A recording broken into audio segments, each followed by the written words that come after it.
If you're a Celtics fan, I can promise you, you are in the right place. We're going to keep you up to date on all Celtics news and rumors. Nearly 2,000 new subscribers in the last couple weeks. We're going to be giving some shout-outs to some new subs on our next show. So go down, hit that big red subscribe button right now.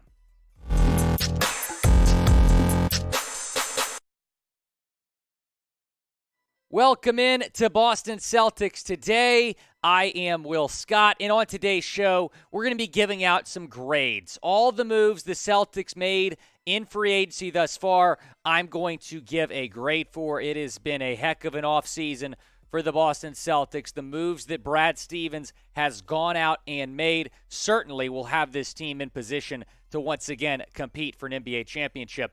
Let's revisit, though, some of the players that the Celtics were targeting and talk about where they ended up signing. Bradley Beal was somewhat of a dream scenario. It was rather unlikely because all the rumors connected him back to the Wizards. Sure enough, he signs the Supermax in Washington. TJ Warren, I was a little bit surprised to see him sign with Brooklyn, but the Nets are making moves as if they will still want to contend next year. Maybe Kyrie and KD will stick around. And then Malcolm Brogdon being traded to Boston. That was absolutely huge for the C's. Thomas Bryant last night, very, very late last night, signed with the Lakers, so he's going back to the place that he started his career. And then Gary Harris staying put in Orlando. But obviously the big move that stands out there is Malcolm Brogdon being traded to Boston. That was one of the two moves the Celtics made on Friday.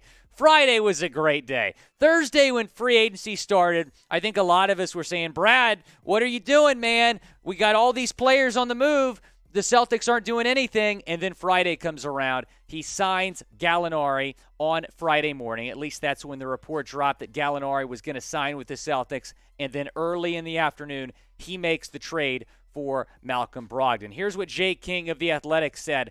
During an end-of-the-season interview last month, Stevens said he wanted to add scoring and playmaking to the Celtics bench without hindering the team's big defensive-minded identity. He did all of that on Friday. Brad Stevens speaking his vision into existence. And what you are getting in Gallinari, who signed a 2-year, $13 million deal, is number one, a big man. He's 6'10". Number two, he can shoot. You needed depth down low. You needed shooting depth as well. You add both of that in Gallinari. It was a fantastic pickup for the Celtics. And when you look at the impact he's going to have on this team, I think his three-point shooting really stands out. Here's what he did last season for the Atlanta Hawks. Obviously, he's been really good throughout his entire career. Nearly 12 points per game, 4.7 rebounds per game, shot 43% from the floor. He is the newest member of the Celtics power forward group.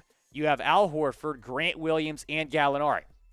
It's really impressive that Brad Stevens was able to keep Grant Williams in the Brogdon trade and Marcus Smart. I figured at least one of those two guys would have to get dealt. Yes, the Celtics right now only have one true center in Robert Williams III.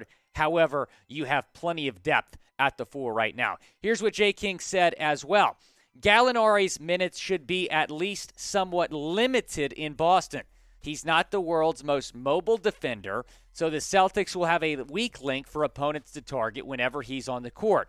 Still, assuming he avoids more slippage due to age, he should change the look of Boston's offense. The Celtics didn't have a role player like him this past season with so much size and shooting ability. And with that size and shooting ability, that makes Gallinari a great pickup. This is exactly who the Celtics need.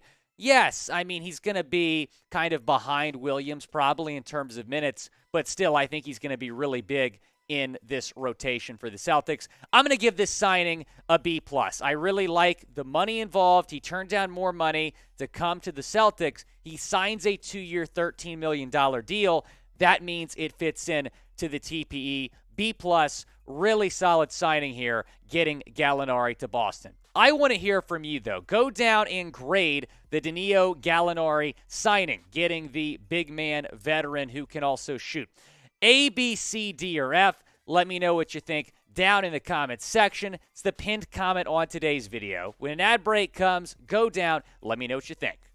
Let's talk about our guy, Malcolm Brodgon, and we've been talking about him for weeks here on this channel. So you can imagine how excited I was on Friday to see the deal get done. Traded from the Pacers to the Celtics on Friday, expected to split point guard duties with Marcus Smart. Here is what a Celtics analyst said back on June 17th, the day after the NBA Finals loss. You should absolutely trade for Malcolm Brogdon if the opportunity presents itself.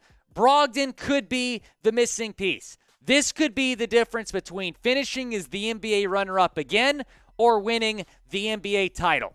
That's how good of a player Malcolm Brogdon is. I think he would fit this team really well. This is exactly what the Celtics need to do.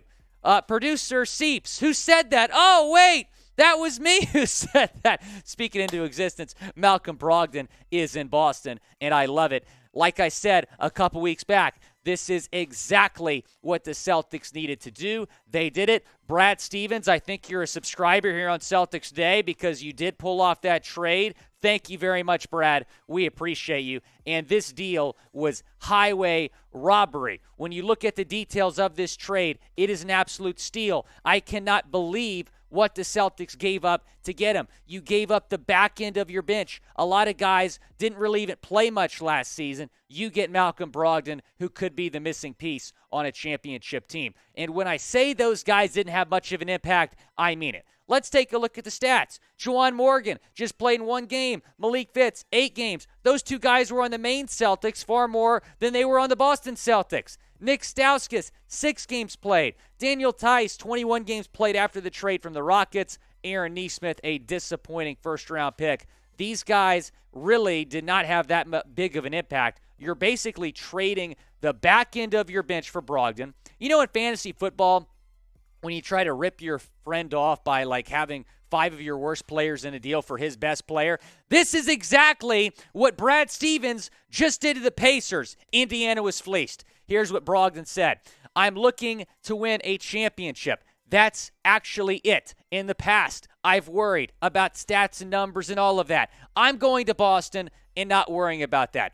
Brogdon wants to win a championship, and let me tell you this. He is the missing piece. When you looked at the Celtics in the NBA Finals, they could have used this guy. Now they have him. It is an A-plus home run trade grade for me. This is maybe the best move that any team has made this offseason. When you look at what they gave up, which was nothing, when you look at what they've got, which is Malcolm Brogdon, their new point guard that's going to be making plays all season long for the C's. I want to hear from you. Go down in the comments section. Let me know what you think about the Brogdon trade and if this will lead to the Celtics winning the 2023 NBA title. I think this does it. And when I said that a few weeks back, I meant it. If they trade for Brogdon, that's going to get it done. Type Y for yes or in for no down in the comments section. Will the Celtics win the 2023 NBA title? Go down and let me know. You know, if the Celtics win the NBA title, I think this guy's going to win Finals MVP. Silence the critics. That is Jason Tatum. And you can go support our guy JT by getting this fresh white Jason Tatum jersey at chatsports.com/Tatum. I actually got an alert on my phone a few hours ago saying this deal that we're giving you is going to end very, very soon. So go pick it up today. Chatsports.com/Tatum. It is a great, great deal we're giving you here on Celtics Today. Someone else the Celtics have brought back is Sam Hauser, re-signing with the Celtics on a 3-year deal worth $6 million. You're talking about a UDFA just last year who got a 3-year deal. That proves to me, at least, what Brad Stevens and Ime Udoka think about this guy. They believe that he can be a key piece off the bench. I'm going to give this an A-plus grade in terms of bringing Hauser back on a 3-year deal. Look, I understand that maybe it's a little bit risky giving him a 3-year deal because he just played 1 season, but when you traded the entire back end of your bench, it was extremely important to bring Hauser back. I love his potential. I think he's going to be a big part of this team going forward. He can shoot. He can defend decently well. I'm going to give it an A-plus grade bringing back Hauser. They also brought back Luke Kornet, who re-signed with the Celtics on a 2-year deal worth $4.5 million. Again, because they traded basically their entire bench mob for Malcolm Brodgon. I think it was crucial to bring these two guys back, and they did. I'm going to give Kornet a B. I'm not as high on him as I am on Hauser, but I don't really see him being in the rotation. I think Hauser has a chance of being in the rotation, but Kornet will probably ride the bench. But, you brought him back pretty cheap to your deal. Here are some available backup centers, and the Celtics have to get a center. That is what they need to do next. When you look at some of the available centers right now, you have LaMarcus Aldridge. You have Hassan Whiteside. Aaron Baines did not play last season. He's trying to get back in the league. And then DeMarcus Cousins as well. It is worth noting that Celtics target Thomas Bryant signed with the Los Angeles Lakers last night. Here are those available centers. I think that really any one of those guys would be a decent option. Obviously, Baines, there's some health issues there. But, hey, Aldridge or DeMarcus Cousins, those would be two very big names that you can bring in, and I think they would help this team as a backup center. But right now, Robert Williams III is the only center you have on the roster right now. It's really crucial to add another one. But so far, I'm going to give the Celtics an A+ grade. What Brad Stevens has done has been absolutely phenomenal. I love the moves that he has made. Here are those moves. So you sign Danilo Gallinari. You trade for Malcolm Brogdon. You re-sign Sam Hauser and Luke Kornet. A+ grade for me. The Celtics have won the NBA offseason thus far. Let me know, though, what the Celtics should do next. Go down in the comments section and let me know. I think they should sign a backup center.